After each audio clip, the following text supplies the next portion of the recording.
અને અચક્ષુ દર્શનાવરણ એ આપણે જોઈ લીધા હતા લાસ્ટ ક્લાસમાં. હવે આપણે અહીંયા આગળ કન્ટિન્યુ કરશું. હવે ત્રીજું છે અવધિ દર્શનાવરણ. તો હવે અવધિ દર્શનાવરણ કર્મ જે છે, તો એમાં શું હોય છે કે આ કર્મ જે છે તો એના આવરણના કારણે શું થાય છે, આપણું જે અવધિ દર્શન ગુણ છે એ ઢંકાઈ જાય છે. અવધિ દર્શન ગુણ એ ઢંકાઈ જાય છે. અને એના કારણે પછી શું થાય છે, જે અવધિ દર્શન ગુણ એના દ્વારા આત્મા શું કરી શકે છે, એના વડે જે રૂપી પદાર્થો છે એક લિમિટમાં, જે રૂપી પદાર્થો છે જે પૂતગલાસ્તિકાય છે તે જોઈ શકે છે. પણ અવધિ દર્શનાવરણ કર્મના કારણે શું થાય છે, જે રૂપી પદાર્થો છે તો તે સ્પષ્ટપણે જોઈ નહીં શકે. આ કર્મના ઉદયના કારણે એવું હોય છે. પછી કેવલ દર્શનાવરણીય કર્મ એ કેવું હોય છે, એના કારણે આપણા આત્માનું જે કેવલ દર્શન ગુણ છે એ ઢંકાય છે. અને એના કારણે કેવલ દર્શન ગુણને એ ઢાંકી દે, એના કારણે શું થાય છે, જે ત્રણેય કાળના લોક અને અલોક, લોક અને અલોકમાં રહેલા જે પણ ત્રણેય કાળના બધા જ જે ષડદ્રવ્યો છે એના બધા પર્યાયો એક સાથે એ જોઈ નહીં શકે ડાયરેક્ટ આત્મા દ્વારા. એવું હોય છે આ કર્મના ઉદયના કારણે, આ કર્મના કારણે ધ્યાન રાખવાનું. તો આ 4 પ્રકારના દર્શનાવરણ કર્મ આપણે સમજી લીધા. હવે 5 પ્રકારની નિદ્રા એ આગળ કહે છે. તો 5 પ્રકારની નિદ્રા, તો નિદ્રા એટલે શું છે, આપણને ઊંઘ આવી જાય છે. નિદ્રા એટલે કે સિમ્પલ સ્લીપ. તો આપણે ઊંઘ આવી જાય તો આપણી આંખો બંધ થઈ જાય ને. આંખો બંધ હોય તો પછી સામે પડેલું કંઈ પણ હોય તો એ આપણે જોઈ નહીં શકીએ ને, સામે શું આવે છે શું જાય છે. એ જ નહીં, પણ કોઈક બોલતો હોય તો એ પણ આપણને પછી સંભળાય નહીં. બરાબર. એટલે કે મેઇન શું છે કે જે પણ ઇન્દ્રિયો છે, બાકીની જે ઇન્દ્રિયો છે ને, તો એ બધી જેવી રીતે જાગૃત અવસ્થામાં જે પ્રમાણે એ બધી વસ્તુઓને જાણી શકે છે, તો એટલા લેવલમાં એ જાણી નથી શકાતું ને નિદ્રાના કારણે. એના કારણે કહેવાય છે કે આ સામાન્ય જ્ઞાનને શું કહેવાય? દર્શન કહેવાય. અને વિશેષ બોધ એટલે કે જ્ઞાન, અને સામાન્ય જ્ઞાન એટલે કે દર્શન. એ ધ્યાન રાખવાનું. તો નિદ્રા શું કરે છે? સામાન્ય જ્ઞાન એટલે કે દર્શનને એ રોકી દે છે.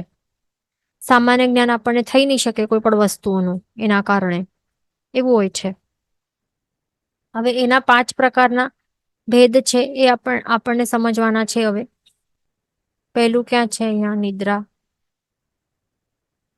નદ્દી નિદ્રા પ્રચલા. એક મિનિટ. અહીંયા છે બધું.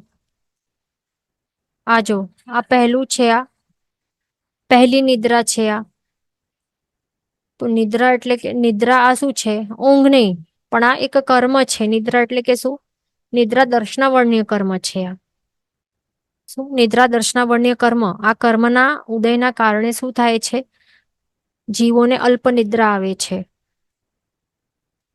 અલ્પ નિદ્રા આવે છે એટલે કે એવા ટાઈપની નિદ્રા આવે કે પછી એ મોર્નિંગ થાય, જેમ કે અહીંયા દેખાય છે, અહીંયા કેટલા વાગ્યા છે? સવારના 5 વાગ્યા છે. તો ત્યારે એ ઉઠી જાય, સુખેથી એ ઉઠી શકે છે, સુખપૂર્વક ઉઠી જાય.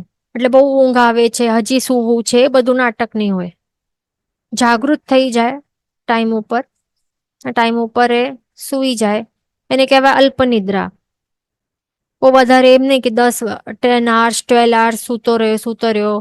કેટલા જણ સોતા હોય ને, 10-12 કલાક સુધી સૂતા રહે, તો પણ ઉઠે તો પણ એકદમ થાકેલા જ હોય. હજી વધારે સુવાનું કોઈ કહે તો સૂઈ જાય, એવા હોય ને.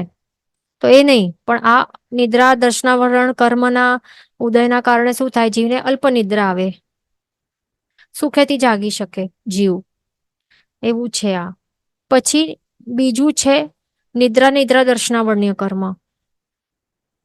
તો આ કર્મના ઉદયના કારણે શું થાય છે? જીવને ગાઢ નિદ્રા આવે છે. હવે અહીંયા 8 વાગી ગયા, લેટ થાય છે એને, છતાં પણ સૂતો રહ્યો એ સૂતો રહ્યો. હજી પણ એની ઊંઘ પૂરી નથી થઈ, કે ઘણી ગાઢ નિદ્રા આવે છે. હજી એને પછી જગાડવા માટે કોઈ બીજો જણ જોઈએ, કે ઉઠાવવા માટે એના માટે એક બે જણ લાગવા પડે પાછળ, કે ઉઠ ઉઠ ઉઠ કરીને.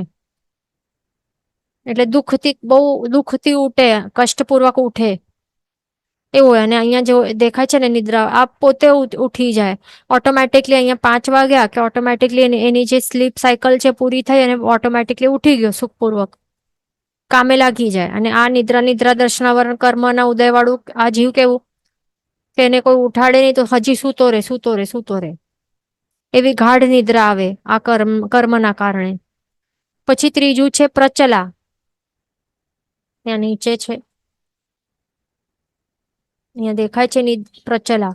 આ પ્રચલા દર્શનાવરણીય કર્મ. આ કર્મ કેવું છે, જે પણ જીવને આ ઉદયમાં હોય, તો એને શું અહીંયા બેઠા બેઠા ઊંઘ આવે છે, આવી જાય. દેખાય છે ને અહીંયા શું કરે છે, કંઈક વાંચે છે, સ્ટડીઝ કરે છે, કાંઈ પણ કાર્ય કરી રહ્યો છે. જરૂરી નથી આવું સ્ટડી વર્ક જ હોય, કાંઈ બીજું કોઈ પણ કાર્ય હોય, કાંઈ પણ કાર્ય કરતો હોય તો એ કાર્ય કરતા કરતા એને ઊંઘ આવી જાય ત્યાં બેઠા બેઠા. અથવા તો ઊભો હોય તો ઊભા એને ઊંઘ આવી જાય. તો આવી નિદ્રા, આવા ટાઈપની નિદ્રા જેને બેઠા બેઠા કે ઊભા આવી જાય, તો એનું શું સમજવાનું, કે એને પ્રચલા દર્શનાવર્ણીય કર્મ ઉદયમાં રહેલું છે એ જીવને. પછી છે પ્રચલા. તો આ કેવું છે, હા અહીંયા 1 મિનિટ, હા અહીંયા જો પ્રચલા કેવું છે, અહીંયા પણ છે ને અહીંયા પણ છે પ્રચલા દર્શનાવર્ણીય કર્મ. આ કેવું છે પ્રચલા દર્શનાવર્ણીય કર્મ, એનો ઉદય થાય ને જીવને, તો પછી એને ચાલતા ચાલતા ઊંઘ આવી જાય. જેમ કે અહીંયા દેખાય છે આ ઘોડો,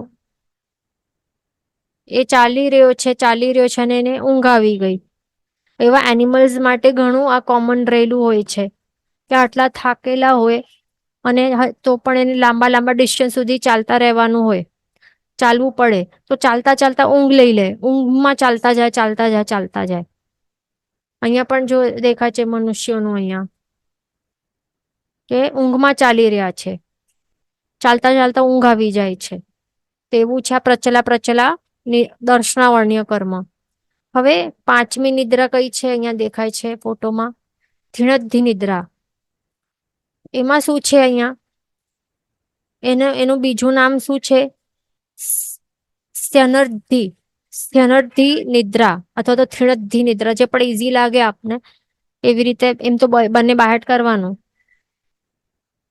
ધ્યાન રાખવાનું, સ્થ્યનર્ધિ નિદ્રા અને થિણદ્ધિ નિદ્રા. તો એમાં શું હોય છે, કે આ ટાઈપનું જે થિણદ્ધિ નિદ્રા દર્શનાવર્ણીય કર્મ જે પણ જીવને ઉદયમાં રહેલું હોય ને, તો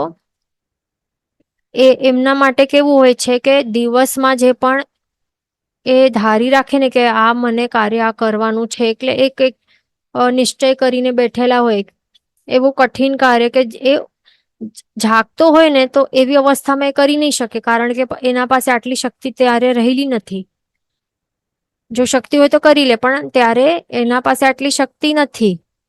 આટલું કઠિન કાર્ય હોય, આ ડિફિકલ્ટ એટલે કે ઇમ્પોસિબલ ટાઈપનું કાર્ય હોય એના માટે કરવા માટે, પણ એના અંદર આટલા ક્રોધ કે દ્વેષ ભાવ રહેલું હોય ને, ક્રોધ રાગ દ્વેષ પણ, એના કારણે એકદમ એના માટે એટલે જે પણ કાર્ય એને કરવું હોય, જે પણ જીવ ઉપર એને ખૂબ જ રાગ દ્વેષ કે ભયંકર ક્રોધ રહેલું હોય ને, તો એના ઉપર નિશ્ચય કરીને રાખે, કે મને આને તો આ મારવાનું જ છે, આ કઈ પણ થાય એને તો મારીને જ રહીશ, તો પ્રોપર બદલો લઈને જ રહીશ, એવી રીતે એને નિશ્ચય કરેલું હોય.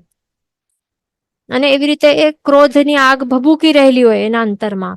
તો એના કારણે પછી શું થાય, રાત્રે જ્યારે સૂઈ જાય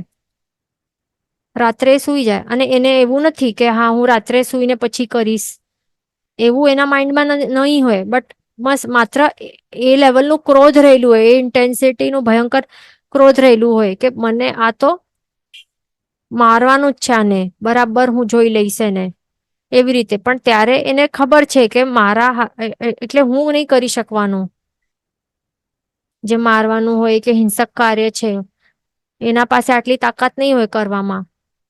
પણ એવું એક થિંકિંગ હોય કે એવા અધ્યવસાય ચાલી રહેલા હોય. પછી એ જ્યારે પાછો આવે તે પોતાના ઘરમાં આવીને સૂઈ જાય, પછી રાત્રિ થાય તો ત્યારે એને ઊંઘ આવી જાય, અને ત્યારે પછી આ જે આ થીણધી નિદ્રા છે ને એને એ ઉદયમાં આવે.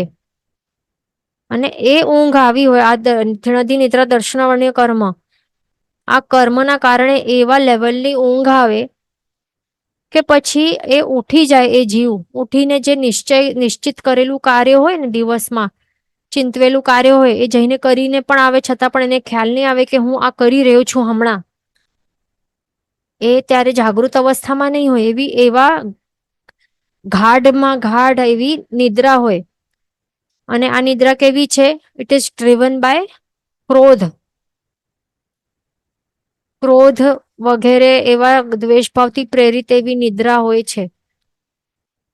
કષાયોવાળી આ નિદ્રા હોય છે કે આવી નિદ્રામાં એ શું કરી આવે જઈને, જેમ કે અહીંયા સ્ટોરીમાં શું દેખાય છે કે એક દિવસ એક સાધુ ભગવાન જઈ રહ્યા હતા તો હાથીએ શું કર્યું, હાથીએ એને એવી રીતે પુશ કર્યું કે એ પડી ગયા સાધુ ભગવાન. પણ એમને ખૂબ જ ક્રોધ આવ્યો કે આ હાથીએ મને આવી રીતે, એમના કારણે હું પડી ગયો, આ હાથીના કારણે. તો ભયંકર ક્રોધ ભાવ એમને જાગી જાય છે હાથી ઉપર કે બરાબર બતાડી દઈશ ને જે પણ.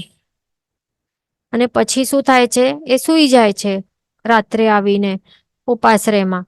અને થીણધી નિદ્રા દર્શનાવર્ણ્ય કર્મનો ઉદય થાય છે તો ઊંઘમાં જે ઉઠે છે, જાય છે, જ્યાં હાથી છે ત્યાં જાય છે, અને હાથીનું શું કરે છે, જે દાંત છે ને આ ઉખેડી નાખે છે આ, અને પણ પોતાના જ હાથથી એ ઉખેડી નાખે છે. પણ આપણને લાગશે કે અરે આટલું પાવર, હાથથી પણ સામે આ પ્રતિકાર તો કર્યું હશે ને, ડિફેન્સ ને અટેક ને કંઈક તો કર્યું હશે. એ કેવી રીતે કરી શક્યું? કારણ કે જે આ થીણધી નિદ્રા દર્શનાવર્ણ્ય કર્મનો ઉદય રહેલું હોય ને, તો એ વખતે એ મનુષ્યમાં જે આ હોય ને વાસુદેવથી અડધો બળ આવી જાય, એના શરીરમાં આટલું, એના આત્મામાં આટલું બળ આવી જાય. તો આટલું બળ હોય તો પછી આ ઇઝીલી કરી શકે ને, આવી રીતે દાંત ઉખેડી નાખે, એને હરાવી નાખે આ હાથીને પણ. હાથી કેટલો તાકતવર હોય. તો એવી છે આ નિદ્રા.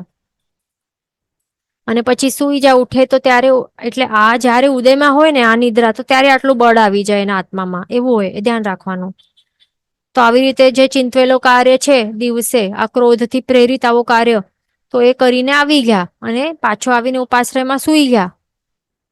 સવારમાં સાધુ ભગવંત, એમના જે ગુરુ ભગવંત છે, એ જોયે છે કે અરે આ તો શું, અહીંયા એક તો ખબર પણ આવી છે કે આવું કોઈકે હાથીનું આવી રીતે દાંત ખેડી નાખ્યું છે, અને અહીંયા આ શું દેખાય છે, એમના આ સાધુ ભગવાન છે એમના જે જે છે, જે વસ્ત્રો છે એના ઉપર આ બ્લડના નિશાન છે, આટલા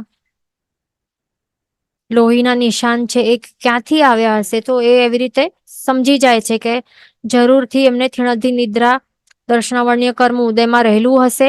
જીન શાસનની ઘોર અવહેલના, વિરાધના, પ્લસ પોતે એમણે હિંસા આટલી કરી છે, તો એના કારણે પછી શું એમને પછી ત્યાંથી મોકલી દે છે ઘરે. કારણ કે પછી આવું પછી જીન શાસનનું કેટલું કેવું થાય પછી. પ્લસ આ પોતે જે જીવ છે એને પણ કશાયો કેટલા લેવલમાં રહેલા હશે કે એવું આ કાર્ય હિંસા કરી આવે છે. આ જે પહેલું મહાવ્રત છે એને તોડી નાખે છે.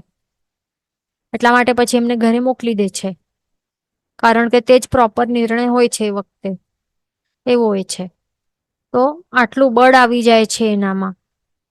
અને હમણાં વર્તમાન કાળમાં પણ મનુષ્યોને આ થીણધી નિદ્રા દર્શનાવર્ણ્ય કર્મ ઉદયમાં આવી શકે છે, હમણાંના કાળમાં પણ. પણ એમને પછી જે આ વાસુદેવનો થી અડધો બળ નહીં મળે.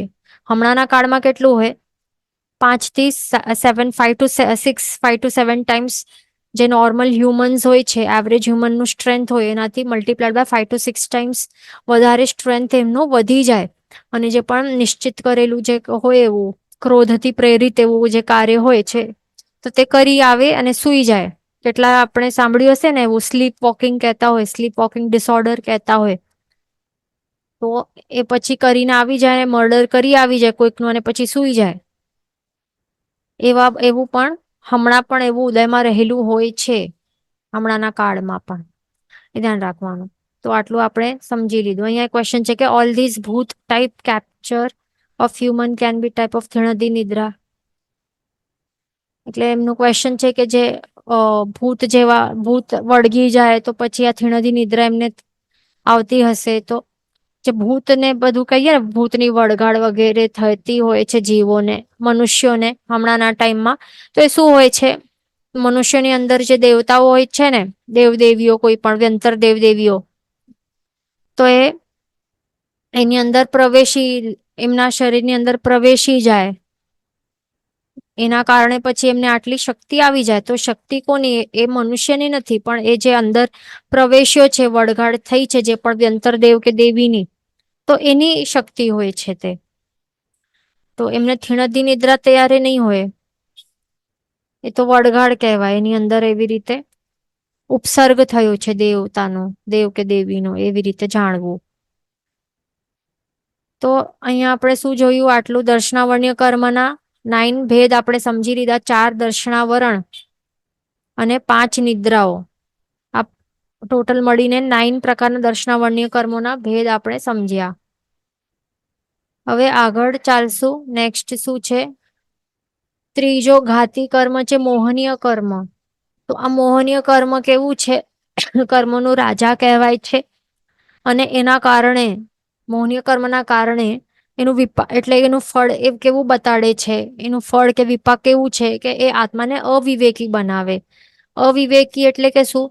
શું કરવું જોઈએ, શું નહીં કરવું જોઈએ, રાઈટ ટાઈમ પર રાઈટ ડિસિઝન્સ એ સમજમાં નહીં આવે. એટલે કે જે કરવા જેવું છે, આ કરવા જેવું નથી, એ એમને સમજણ નહીં હોય અને એ મોહ પમાડે છે.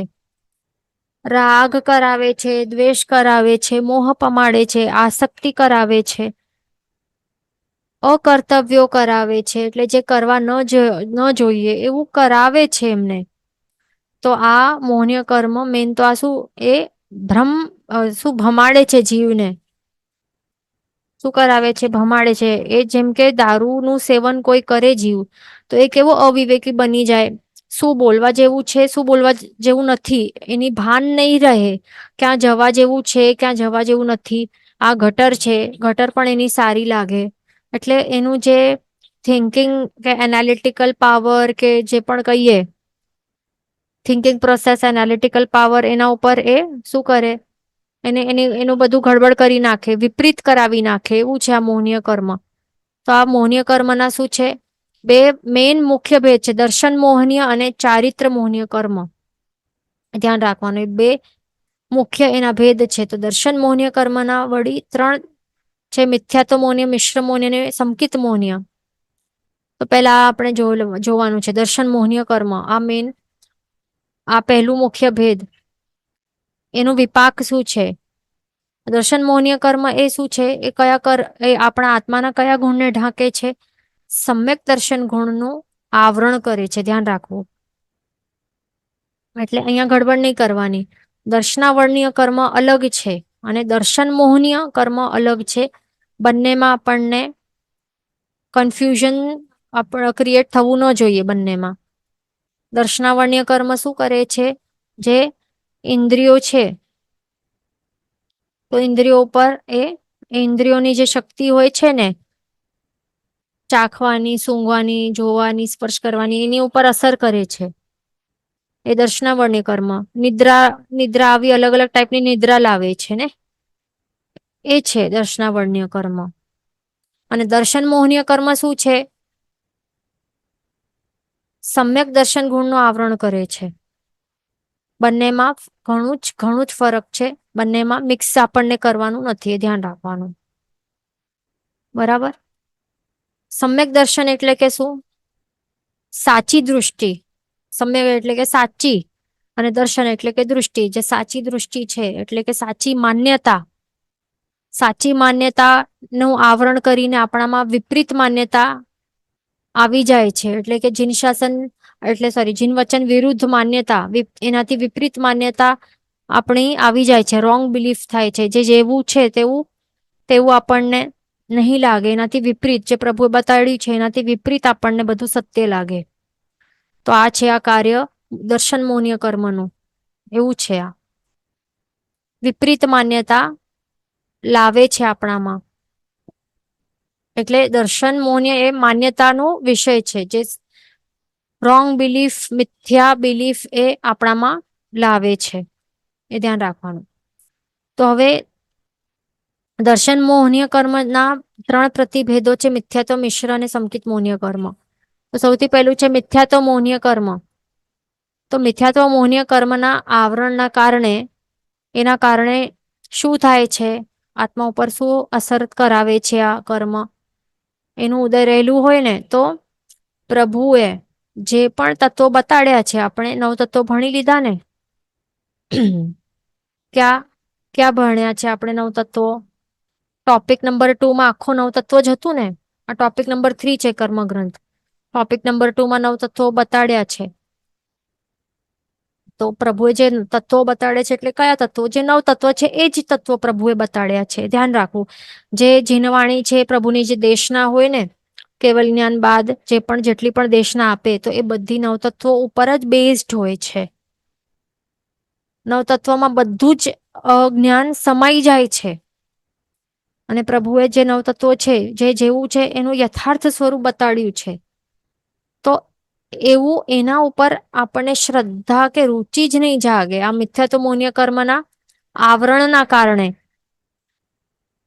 એના ઉપર આપણને શ્રદ્ધા જ નહીં આવે. એટલે કે આપણને એના ઉપર ટ્રસ્ટ જ નહીં આવે કે આવું એવું. એટલે કે જે પણ 9 તત્વોમાં જે સમજો કે એક્ઝામ્પલ છે કે મોક્ષ તત્વ, તો મોક્ષ તત્વ ઉપર શ્રદ્ધા જ નહીં આવે. એના ઉપર રુચિ જ નહીં જાગે. મોક્ષ કઈ હતું હશે? આ કઈ એક્ઝિસ્ટ કરે છે શું? આ કોણે જોયું છે મોક્ષ છે કે નહીં? તો એવા બધા આપણને લાગે કે નહીં, અહીંયા કઈ મોક્ષ વોક્ષ નહીં હશે. આ બધી શું છે? એક મિથ્યા માન્યતાઓ છે. કઈ મોક્ષ નહીં હોય. જે પણ છે અહીંયા દેખાય છે આ સંસાર છે, આ સત્ય હકીકત છે. નરક પણ અહીંયા જ છે, સ્વર્ગ પણ અહીંયા જ છે. યુ લીવ ઓનલી વન્સ, એવું બધું આપણને લાગે. તો એના ઉપર આપણને ઇન્ટરેસ્ટ પણ નહીં આવે, રુચિ પણ નહીં જાગે. જે 9 તત્વો છે એનામાં જીવ, અજીવ, પુણ્ય, પાપ, આશ્રય, સંવર, બંધન, નિર્જરા, મોક્ષ, ઇન્ટરેસ્ટ જ નહીં આવે. એના ઉપર શ્રદ્ધા જ નહીં આવે. ઇનફેક્ટ શું કરાવે આ મિથ્યાત્વ મોહનીય કર્મ? કે જે પણ તત્વ બતાડ્યા છે ને, તો એ સચ્ચા, જેવી રીતે પ્રભુએ બતાડ્યા છે ને, એ તો બધા સાચા તો લાગે નહીં, પણ એનાથી ઉલટું વિપરીત માન્યતા આપણામાં જગાડે. જેમ કે પાપ તત્વમાં જે 18 પાપ સ્થાનકો છે, તો એ બધા પ્રભુએ શું કહ્યું છે કે એ હેય છે.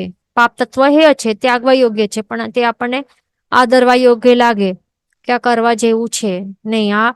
આ જે પ્રાણાતિપાત છે કરવા જેવું છે નહીં. તો એવી રીતે હોય ને માન્યતા કેટલાની, કે જો જે આ માછીમારો કે કસાઈઓ એ મારશે નહીં તો પોતાનું પેટ કેવી રીતે ભરશે? જે કરે છે તે બરાબર છે, એવી ઘણાની માન્યતા. ભલે પોતે એ હત્યાઓ કરતા નહીં હોય, પણ આ શું છે યાદ રાખવું. દર્શન મોહનીય જે આ સમ્યક દર્શન શું છે? માન્યતાનો વિષય છે. આ આપણી માન્યતા શું છે? શું કરીએ છીએ તે નથી, પણ માન્યતા શું છે? What is our belief? What do we truly believe in? અંદરથી આપણી સાચી બિલીફ કે માન્યતા શું રહેલી છે અંદરથી, એનું આ વિષય છે. આ ધ્યાન રાખવું. તો પોતે ભલે આ કતલ ને હિંસાઓ એવી રીતે કરતા નહીં હોય, પણ એમની માન્યતા એવી રહેલી હોય કેટલાની, કે નહીં બરાબર છે, આ માછીમારો બરાબર કરે છે, પોતાનું પેટ ભરવા માટે, પોતાની ફેમિલીનું પેટ ભરવા માટે મારે છે. એટલે બરાબર કરે છે, તો એવી માન્યતા હોય છે એમની. એટલે દેટ મીન્સ એમને શું લાગે છે કે જે હિંસા છે એ પાપ, એને પાપ માનતા જ નથી. પાપને પાપ જ નથી માનતા, એ કરવા જેવું માને છે. હિંસા ને ઉપાદેય માને છે. પણ પ્રભુ શું કહ્યું છે? હિંસા એ શું છે? હેય તત્વ છે. તો જે હેય તત્વ હેય નહીં લાગે, પણ એ કરવા જેવું લાગે. એટલે આવી વિપરીત માન્યતા, ખોટી ઊંધી માન્યતા જગાડે છે આ મિથ્યાત્વ મોન્ય કર્મ. પછી જે પુણ્ય તત્વ છે, જે કરવા જેવું હોય, ફોર એક્ઝામ્પલ શું કરવા જેવું શું છે? ઉપાદેય તત્વમાં આપણે શું જોઈએ કે પુણ્ય નવું પ્રકારે બંધાય છે, રાઈટ? કે દાન કરવા જેવું છે. ફોર એક્ઝામ્પલ, સુપાત્રને દાન આપવું, તો એનાથી પુણ્ય તત્વ બંધાય છે ને. અથવા તો સામયિક કરવા, પ્રભુ પૂજા કરવી જોઈએ, દેવવંદન કરવા જોઈએ પ્રભુને, નમોજીનમ કહેવાનું, મહારાજ સાહેબને શું કહેવાનું, એણ વંદામી કહેવાનું, વંદન કરવાનું, તો એ બધું કરવા જેવું નહીં લાગે. એટલે જે કરવા જેવું છે આપણા માટે, તો એ કરવા જેવું નહીં લાગે, પણ એ કરવા જેવું નહીં લાગે આપણને. તો એટલે કે આ મિથ્યા તો મોહની બધી ઊંધી માન્યતા લાવે છે આપણામાં. પછી શું કહે છે કે સાચી સમજણ ના આવે, મિથ્યાત્વ મોહ મનને મૂંઝવે છે. સાચી સમજણ નહીં લાવે છે, કઈક ઊંધી જ માન્યતાઓ આપણા મસ્તકમાં એ લાવે છે, મૂંઝાવે છે આ જીવને. બરાબર? એટલે કે કન્ફ્યુઝ કરે છે, ભમાડે છે જીવને. સંસારમાં રહેવું ગમે છે, સંસાર કેવું હોય છે? દુઃખમય છે, પણ એ જ સંસાર એને કેવું લાગશે? સુખમય લાગશે. જેમ કે ફોર એક્ઝામ્પલ, જે કોઈ દારૂ જે સેવન કરનાર વ્યક્તિ હોય, એને ગટર કેવી લાગે? તેને એકદમ કમ્ફર્ટેબલ લાગે ને, એ સુવા જેવું લાગે ત્યાં. એવું જ લાગે ને એને. એ તો જો હોશમાં હોય, તો એ જ વ્યક્તિ જો હોશમાં રહેલું હોય, તો એ શું ત્યાં એને ગટરની આજુબાજુ પણ એક સેકન્ડ પણ ઉભા રહેવા એને ગમે? એને નહીં ગમશે ને. પણ એ જ વ્યક્તિ, સેમ વ્યક્તિ દારૂની, મદિરાની સેવન કરે, તો એને એ બહુ જ ગમશે ત્યાં. તો એવું જ છે, એ મિથ્યા તો મોહનીય કર્મ એવું છે કે એ જીવને, જે સંસાર એ કેવું છે? કાદવરૂપ છે. તો એને એ જ બહુ કમ્ફર્ટેબલ, પ્લેઝરેબલ અને રહેવા જેવું એવું લાગશે. તો આવી રીતે મૂંઝવે છે આ મિથ્યા તો મોહનીય કર્મ. પછી બીજું છે મિશ્ર મોહનીય કર્મ. કેવું છે? મિશ્ર મોહનીય કર્મના ઉદયના કારણે જીવને શું થાય છે? પ્રભુએ જે પણ તત્વો કહેલા છે, તો એ તત્વો ઉપર રુચિ પણ નહીં થાય અને અરુચિ પણ નહીં થાય. ન્યુટ્રલ હોય ફિલિંગ્સ, ન્યુટ્રલ અધ્યવસાયો, કે ઇન્ટરેસ્ટ પણ નહીં હોય અને ડિસઇન્ટરેસ્ટ પણ નહીં હોય. રુચિ પણ નહીં, અરુચિ પણ નહીં હોય. એવું હોય છે. શ્રદ્ધા પણ નહીં થાય એના ઉપર અને અશ્રદ્ધા પણ નહીં થાય. એવું હોય છે. એને કહેવાય છે મિશ્ર મોહનીય કર્મ. પછી સંકિત મોહનીય કર્મના ઉદયના કારણે શું થાય છે? આ કેવું હોય છે? મિથ્યાત્વ મોહનીય કર્મનું મંદ ઉદય. અને આ મિશ્ર મોહનીય કેવું કહેવાય? મિથ્યાત્વ મોહનીયનું આ કેવું કહેવાય? મિડ લેવલનું, મીડિયમ લેવલનું ઉદય કહેવાય. અને આ કેવું છે? જેમ કે સમજો ને કે ગાઢ એવું હોય. એટલે આ ઘણું રસવાળું, ઘણા રસવાળું હોય છે. અશુભ, ઘણું અશુભ રસ, અશુદ્ધ પુંજ કહેવાય એને. એને અર્ધપુંજ કહેવાય. એટલે કે મીડિયમ શુદ્ધ. મીડિયમ એટલે એમાં હાફ હોય, શુદ્ધ અશુદ્ધ બને મિશ્રિત. અને આ શું કહેવાય? શુદ્ધ પુંજ કહેવાય. બરાબર? તો આ સંકિત મોહનીય કર્મ કેવું છે? ઓછા રસવાળું છે. આ મિથ્યાત્વ મોહનીય કર્મના દલીકો કેવા હોય? ઓછા રસ હોય, ડાયલ્યુટેડ રસ વાળા હોય. એટલે કહેવાય કે મંદ ઉદય છે આ. તો એના કારણે આ સંકિત મોહનીય કર્મ નું ઉદય હોય, તો એ ડાયલ્યુટેડ રસ વાળા હોય. તો એના કારણે આ સમ્યક દર્શન છે ને, એ ગુણને રોકી નહીં શકે. એને રોકી નહીં શકે. છતાં પણ એ શું કરાવે છે?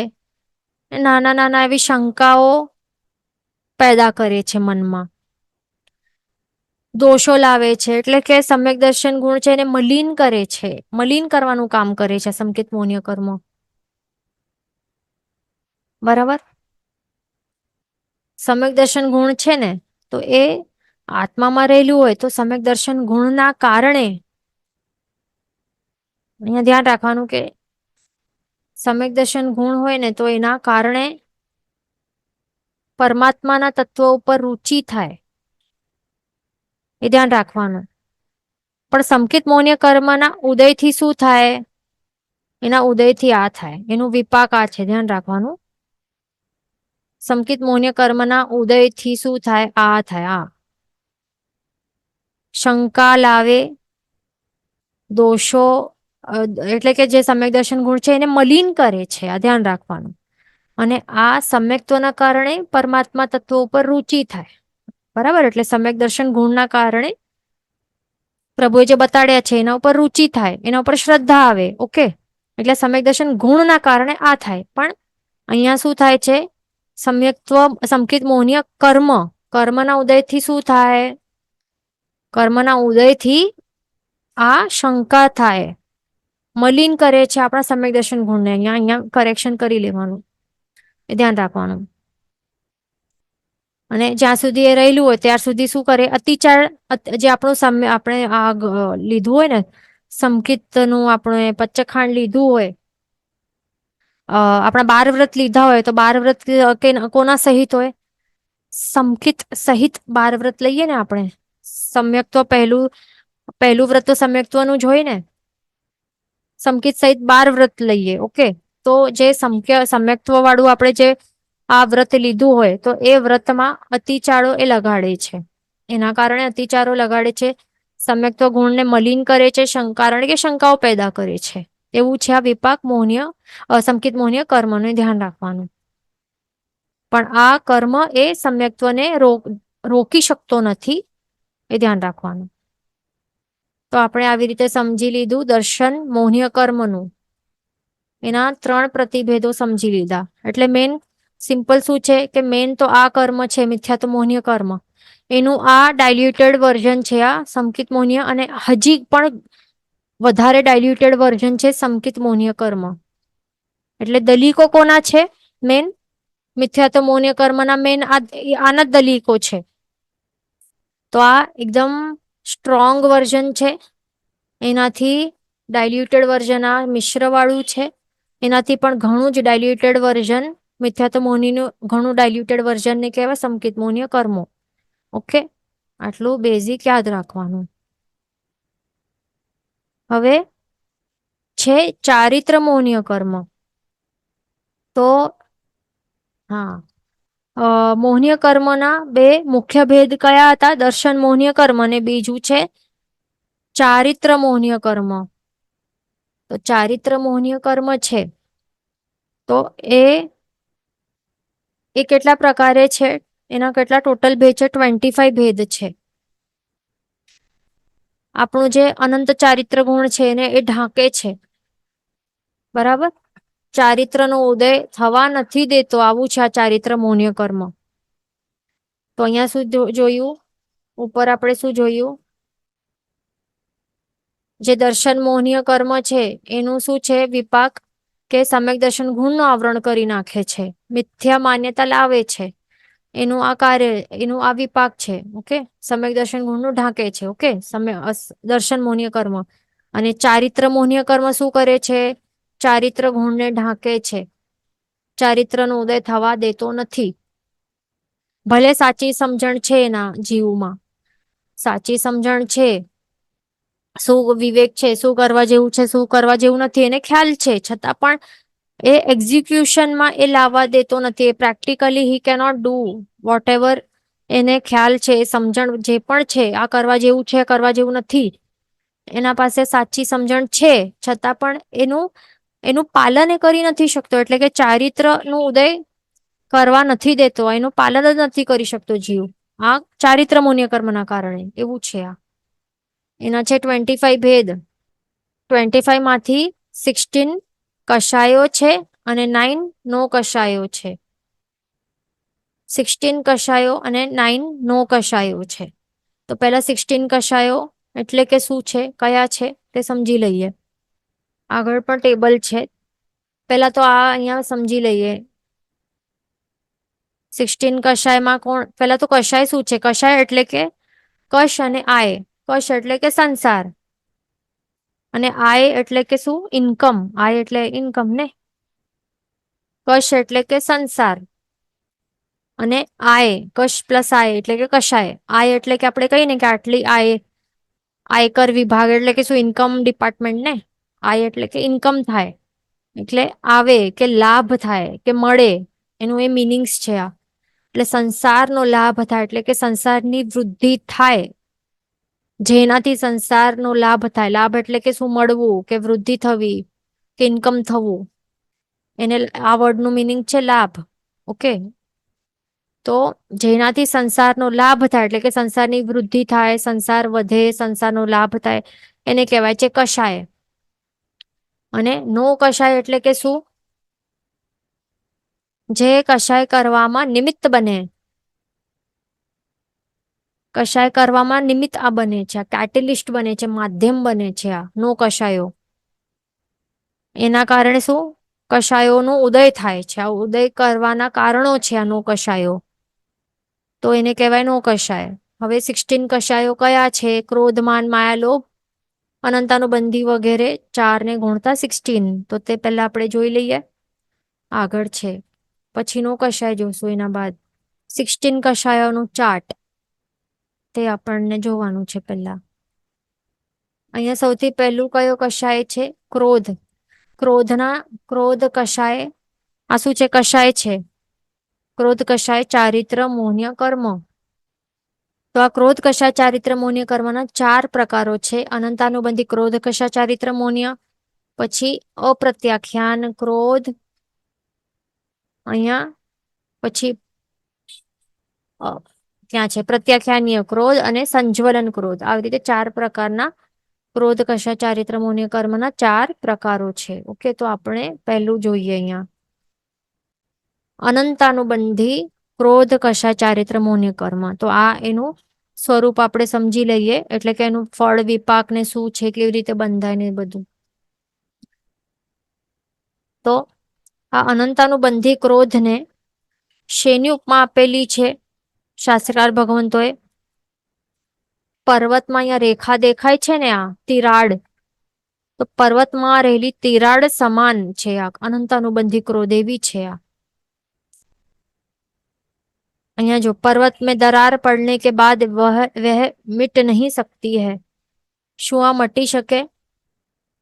પથ્થરમાં લકીર હોય એ ભરાઈ શકે? મટાડી નહીં શકે ને, એવી હોય છે આ અનંતાનુબંધી ક્રોધનું લેવલ. આ ઇન્ટેન્સિટી આટલી હોય છે આ કશાયની, અને એના કારણે આવા ઇન્ટેન્સિટી વાળા ભયંકર ક્રોધનું આવેશ આ લેવલનું હોય, તો એ વખતે સમજો કે જીવનું આયુષ્ય કર્મનું બંધ થાય તો કઈ ગતિ મળે એને? પછી કઈ ગતિ મળી શકે? નરક જ મળે ને, ઓબ્વિયસલી નરક મળે સીધો. અને આવો જીવ, અનંતાનુબંધી ક્રોધના ઉદયવાળો જીવ હોય તો એ જીવને સમ્યક દર્શન ગુણ પણ પ્રગટ નહીં થાય, સંકિત જ નહીં આવી શકે એને. અનંતાનુબંધી કશાયો જો ઉદયમાં રહેલા હોય ને, તો એ સંકિત એ જીવને આવે નહીં, સંકિત ને થવા નહીં દે. ધ્યાન રાખવાનું, બરાબર? તો એ લેવલનું આ ક્રોધ છે. તો આપણને ધ્યાન રાખવાનું કે જો આપણને ગુસ્સો કે આવે ને, તો તરત જ એને દબાવવાનું, શાંત કરવાનું, એનું ત્યાગ કરવાનું. યાદ કરવાનું કે પ્રભુએ ના કહ્યું છે કે આ કરવા જેવું નથી. પ્રભુએ શું કહ્યું છે? જે 9 તત્વો આપણે ભણ્યા છે ને, તો એ પ્રેક્ટિકલી આપણને અપનાવવાના છે. જે માન્યતા હમણાં આપણા પાસે સાચી સમજણ છે ને, તો એનું પાલન કરવાનું છે. બરાબર, પાલન કરવાનું છે. કેવી રીતે પાલન કરશું? યાદ કરવાનું કે પ્રભુએ ના પાડ્યું છે. આ તત્વ કેવું છે? ક્રોધ કશાય આ હેય છે, આ પાપ તત્વ છે, પાપ પ્રકૃતિ છે, કરવા જેવું નથી, ત્યાગ કરવા જેવું છે, એટલા માટે ત્યાગ કરવાનો. એવી રીતે યાદ કરવાનું. અથવા તો સેકન્ડ રીત શું યાદ કરવી કે હું આત્મા છું, મારો સ્વભાવ ક્રોધ કરવાનો મારો સ્વભાવ નથી.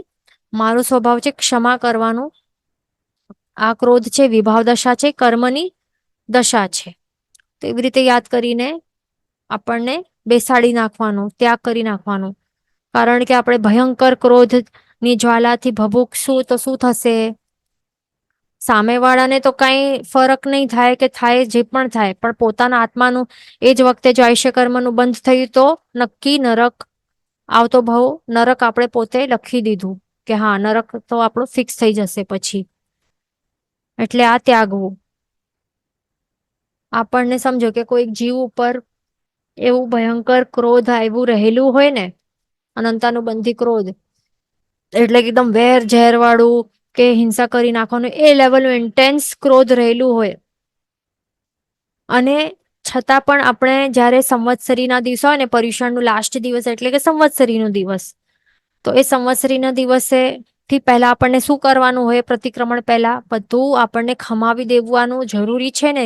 મિચ્છામી દુક્કડમનું જે આપણને પ્રભુએ બતાડ્યું છે, આપણા શાસ્ત્રકાર ભગવંતમાં શું જે આપણને પ્રોસિજર બતાડ્યું છે કે સંવત્સરી પ્રતિક્રમણ કરવું, એનાથી પહેલા બધાને મિચ્છામી દુક્કડમ કરી દેવાનું. એટલે જે પણ વેર ઝેર ગ્રજીસ ને જે પણ રહેલું હોય એ બધું ક્લિયર આઉટ કરી નાખવાનું. કોરી પાટી જેવું આપણું મન કરી દેવાનું, સાફ કરી નાખવાનું. તો શા માટે હોય? આપણા માટે જ છે. એમાં કઈ આપણે નાના નહીં થઈ જવાના છીએ. પણ એ શા માટે છે એના પાછળ પણ અહીંયા રીઝન છે. રીઝન શું છે?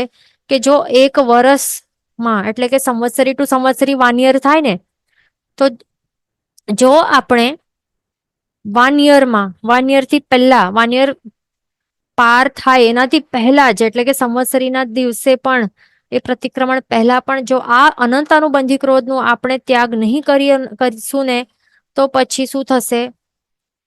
તો જે આપણું ક્રોધ છે ને એનું શું થશે? ગાઢ બંધાઈ જશે અને અનંતાનુબંધી લેવલનું ક્રોધ થઈ જશે. બરાબર? એટલે જે ક્રોધ કશાય હોય ને આપણામાં ભરેલું હોય કોઈના ઉપર, કે આના ઉપર દ્વેષ ભાવ છે, તો એ રહેલું છે 1 વર્ષ સુધી રહેલું છે. અને સંવત્સરીથી પહેલા જે આપણે અને ક્ષમાભાવ નહીં આપણા અંતરમાં આવી ગયો, ક્ષમા નહીં આપી, એ ભૂલી નહીં ગયા ક્રોધનું ત્યાગ નહીં કરશું, તો એ કન્વર્ટ થશે અનંતાનુબંધીના લેવલનું. એ ખાસ ધ્યાન રાખવાનું. એટલે ગાઢ બંધાઈ જશે. આ એવું છે. કેવું? પર્વતમાં દરાર, પર્વતમાં આવી તિરાડ છે, રેખા છે, એવું ગાઢ છે, એવું સ્ટ્રોંગ છે. આ ધ્યાન રાખવાનું. પછી છે માન, અનંતાનુબંધી માન. એવી રીતે આપણે જોઈશું કે ક્રોધના 4 પ્રકાર જોઈ લઈએ. અનંતાનુબંધી લેવલ આપણે બધા જોઈ લઈએ ક્રોધમાનમાં આવેલું, પછી તો ઈઝી પડશે સમજવા માટે.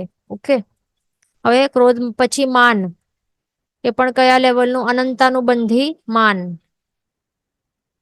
આ માન કેવું હોય? અહીંયા ફોટોમાં દેખાય છે. અહીંયા શું છે? આ હાથી. એટલે કે શા માટે હાથી અહીંયા બતાડ્યું છે અહીંયા? કારણ કે એનું પોતાનું સ્ટ્રેન્થનું એક અભિમાન રહેલું હોય છે. અને અહીંયા શું છે? એટલે આ વિભાવ દશા સમજવી, આ એટલે કે એક્ઝામ્પલ માટે છે. અને અહીંયા શું બતાડે છે? કે આત્માનો આવો સ્વભાવ છે, વિનમ્ર સ્વભાવ છે. બરાબર? નમ્રતા તે આપણો સ્વભાવ છે, અને વિભાવ શું છે? માન આપણું વિભાવ છે. અને ક્રોધમાં પણ અહીંયા ફોટોમાં જ છે કંઈક સર્પનું છે. અહીંયા જો આ સર્પ જેવું જે ક્રોધ છે, ક્રોધ કે દ્વેષ કે ભયંકર દ્વેષ હોય ને, કે સામે વાળું આવે ને ડસી નાખું, મારી નાખું, તો એવું ક્રોધ આ વિભાવ દશા છે. પણ આપણી સ્વાભાવિક દશા કેવી છે? સ્વભાવ કેવું છે? આવું છે, ક્ષમાભાવ વાળું છે. હાથ જોડીને માફી માંગવાનું. એ આપણને પ્રભુએ બતાડ્યું છે કે ક્ષમા માંગવાનું. ક્ષમા વીરસ્ય ભૂષણમ. જે વીર હોય એ જ ક્ષમા માંગી શકે. કોઈ નબળાનું કાર્ય નથી. નબળા લોકો શું કરે? ક્રોધ કરી શકે. ધ્યાન રાખવાનું. પછી અહીંયા આપણે જોઈ રહ્યા હતા કે અનંતાનુબંધી માન. તો આ કેવું માન છે? એને ઉપમા આપેલી છે થાંભલા જેવી. અહીંયા થાંભલો દેખાય છે ને, આ થાંભલા જેવું આ માન છે. એટલે એમનું એમ અક્કડ ઉભેલું હોય, સ્ટ્રેટ એકદમ, ના નમે ના ઝૂકે, તૂટી જશે અહીંયા દેખાય છે તૂટી જશે, છતાં પણ એમનું એમ અક્કડ ઉભેલું હશે. એવું છે આ થાંભલા જેવું અક્કડ વાળું આ અભિમાન કે માન કે અભિમાન કે અહંકાર. તો તે આપણામાં હોવું નહીં જોઈએ. એનું રહેવાનું કાળ કેટલું છે? યાવત જીવ સુધી રહી શકે છે આત્મામાં. અને આ અનંતાનુબંધી માન, એવા ભયંકર લેવલનું માન હોય આપણા આત્મામાં, એવા અધ્યવસાય ચાલી રહેલા હોય કે હું તો કઈક છું, હું તો બિલકુલ નહીં નમું, મને કેવી રીતે એણે આવી રીતે કહી દીધું, એક જાણતો નથી હું કોણ છું, એવા ટાઈપના એવા હોય ને અનંતાનુબંધી લેવલના માન, અહંકાર વાળું જો વિભાવ હોય ને આપણો, તો એ વખતે જો આયુષ્ય કર્મનું બંધ થાય તો શું થાય? શું મળે? આવતા ભાવ નરકનું નક્કી થઈ જાય. અને આવું અનંતાનુબંધી માન ઉદયમાં રહેલું હોય તો જીવને સમકિત આવવા નહીં દે, સમકિત ગુણ એ પ્રગટ કરવા નહીં દે. એવું છે આ. તો આ ત્યાગવા જેવું જ લાગે છે ને? ત્યાગવા જેવું જ છે આ. ખાસ ધ્યાન રાખવાનું. વિનમ્રતા લાવવું જરૂરી છે, એ જ આપણો સ્વભાવ છે. લાવવાની જરૂર નથી, છે આપણામાં છે જ. આપણે બધા વિનમ્ર જ છીએ. માત્ર આ આવરણ છે આ કર્મોને, એના કારણે વિનમ્રતા આપણી ઢાંકેલી છે, અને અહંકાર, અભિમાન, અક્કડ એ બધું આવી જાય છે આપણામાં. એમાં પણ શું છે? જો અભિમાન જે હોય કોઈક વસ્તુનું, રૂપનું હોઈ શકે, કે બળનું હોય, કે બુદ્ધિનું હોય, કે સત્તાનું હોય, કે ઐશ્વર્યનું હોય, લાભનું હોય, કોઈ પણ જાતનું અભિમાન રહેલું, અહંકાર રહેલું હોય આપણામાં, તો એ જો આપણે એક વર્ષમાં જો આપણે એનું ત્યાગ નહીં કરી દઈએ તો પછી શું થાય? એ થાય કન્વર્ટ અનંતાનુબંધી માનમાં. એટલે સંવત્સરી પ્રતિક્રમણ પહેલા એવા જે અહંકારના ભાવો હોય, કે એક વર્ષ પહેલા જો આપણે એને ત્યાગ ન કરી દઈએ તો પછી એ ગાઢ થઈને અનંતાનુબંધી લેવલના થઈ જાય છે. એ ખાસ ધ્યાન રાખવાનું. અને નરકમાં પણ એ લઈ જાય છે, સંકિત ગુણ આવવા નહીં દે. એ ખાસ ધ્યાન રાખવાનું. હવે ક્રોધમાન થઈ ગયું. હવે આવશે માયા આવશે. એ પણ અનંતાનુબંધી લેવલ વાળું આપણે જોઈ લઈએ. એ કેવું હોય છે? માયાનું અહીંયા શું દેખાય છે? આ બગલો દેખાય છે ને, બગલાનું ફોટો અહીંયા બતાડેલું છે. એ કેવું હોય છે? એમનું એમ પાણીમાં ઉભો હોય, એવી રીતે એક્ટિંગ કરે, એવા લેવલની એક્ટિંગ કરે કે જેમ કે જે ફિશીસ હોય ને, ફિશીસ ને કે લાગે કે આ શું છે? આ લાકડી છે, એના પગ નથી, ની લાકડી છે. એવી રીતે એ માયા કરે ત્યાં. એ શું માયા કરે? કે હું એમનું એમ સ્ટીલ એકદમ સ્ટેબલ ઉભો રહીશ તો બધાને લાગશે કે આ લકડી છે મારા, હું ઉભો નથી. અને જેમ બધા એકદમ નીડર થઈને આવી જશે ને ફિશિસ, તો ફટથી એ શું કરે? ઓન ધ સ્પોટ ઇમિડિયેટલી આ પોતાના એને પકડીને ત્યાં જ એનું ભક્ષણ કરી નાખે. એવી માયાળુ હોય છે. તો આપણને આવું બનવું ન જોઈએ. માયાવી આ વિભાવ દશા છે. અને આપણી સ્વાભાવિક દશા કેવી છે? સરળતા એ આપણું ગુણ છે. આ સ્વભાવ છે સરળતા. જેટલી સરળતા હોય એ વધારે પ્રગટાવવાની આપણને ખાસ ધ્યાન રાખવાનું. અહીંયા આપણો સમય થવા આવ્યું છે. નેક્સ્ટ ક્લાસમાં આપણે કન્ટિન્યુ કરશું. जिन वचन विरुद्ध बोलाय तो मिच्छामि दुक्कडं सर्वमंगल मांगल्यं सर्वकल्याणकारणं प्रदानं सर्वधर्माणां जयं जयति शासनं प्रणाम.